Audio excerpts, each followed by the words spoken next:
Nicholas sat cross-legged on Grandma Davis' porch, surrounded by the perfume of blossoming jasmine. It was here that the weight of his family legacy felt both heavy and strangely exhilarating. Grandma's voice broke the tranquil silence as she recounted the teachings of Confucius, emphasizing the vital importance of humility in life and leadership. Real wisdom, she said, is to know oneself. With each passing word, Nicholas felt the layers of arrogance and expectation that had encased him begin to crack.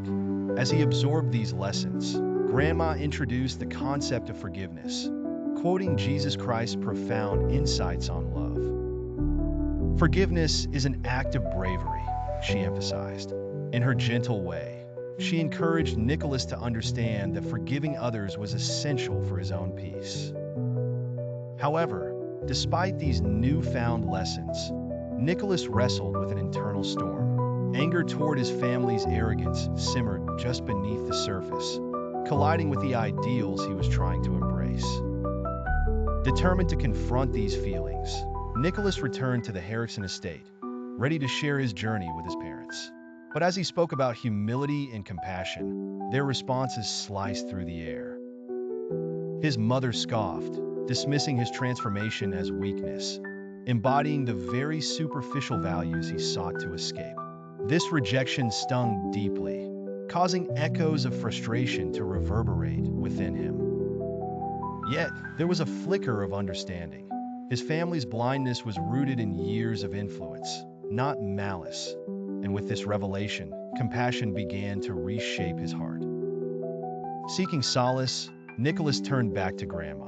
Under the shade of the ancient banyan tree, she introduced him to the spiritual practices of the East, meditation, mindfulness, and the wisdom of ancient texts. These practices teach us to still the mind, she instructed, guiding him through calming techniques. With every deep breath, Nicholas began to weave these daily rituals into his life.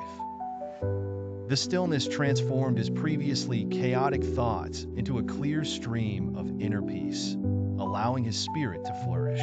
As days turned into weeks, Grandma's voice turned prophetic. Those who cling to false power and wealth are bound to face their downfall, she foretold. Her insight ignited a fire within him, pushing Nicholas toward a greater mission: to save his family from spiritual ruin. Fueled by determination, Nicholas made a bold return home, resolutely confronting his mother yet again. "Mom, we must talk," he urged, feeling the weight of his resolve. The tension escalated as they clashed over conflicting ideologies.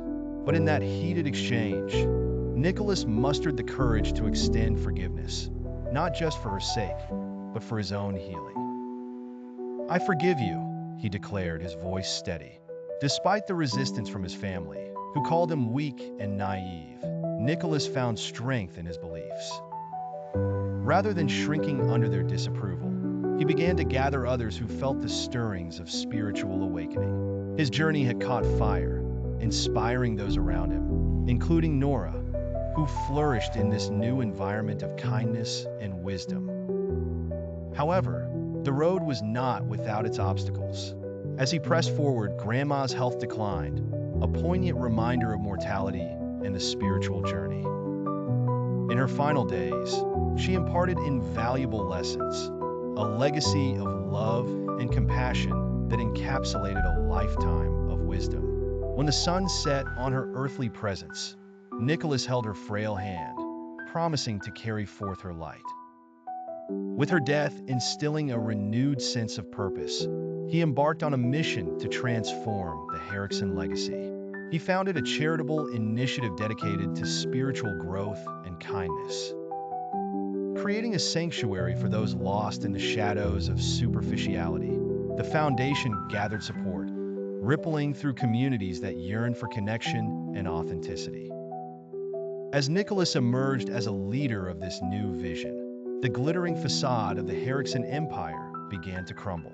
What once represented power and prestige portrayed only hollow echoes of grandeur. The transformation was jarring, but necessary. Nicholas stood firm in his beliefs, guiding others to redefine their understanding of wealth, not in material possessions, but in love and connection. The fall of the Herricksons' superficial empire marked a beginning, not just an end. Nicholas, shaped by trials and revelations, had become the torchbearer of a new, spiritually grounded vision. The journey had transformed him, and in doing so, he lit the path for others seeking solace, understanding, and genuine connection in an often misguided world.